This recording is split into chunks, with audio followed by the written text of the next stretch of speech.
let's look at how we would factor something that has two terms and a minus in the middle, in between those two terms, where it looks like maybe the term on this side is a perfect square and maybe the term on this side might be a perfect square.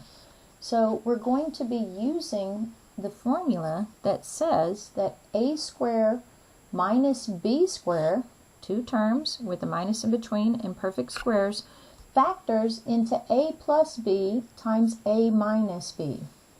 And so our key is to figure out, do we have this situation in this problem? So if we do, then a squared in this problem is actually 36x squared. So can we figure out what we may have squared to get 36x squared? What number would we have squared to get 36? It would be a 6. And then what would we have squared to get the x squared? Well, that would have been an x. So if we take 6x and square it, we get 36x squared. Well, that means that we have just found what we're going to use for a. For a, since a squared is this, and this is what we squared, 6x, for a, we're going to use 6x. So up here, every time we saw an a, we could use 6x. And now let's do the same thing with this last term over here.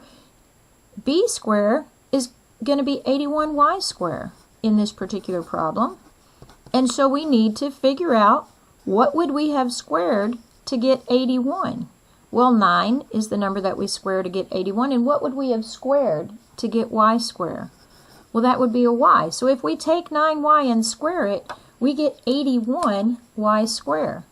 So now that we have figured out what we square to get 81y squared, the second term, that's what we're going to use up here in place of the letter b. And so every place up here that we have a b, we're going to replace it with 9y. So let's do that.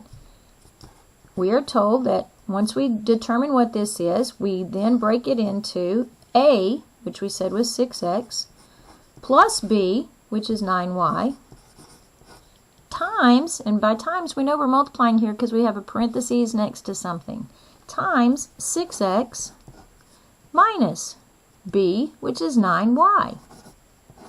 And that's all we have to do on this problem. So the biggest key is to, first of all, recognize that it follows this pattern and remember a plus b times a minus b, because it's something you're going to see over and over when you're factoring.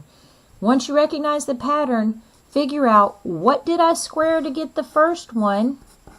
I took 6x and squared it. What did I square to get the second one? I took 9y and squared it. Then it will factor into 6x plus 9y, 6x minus 9y.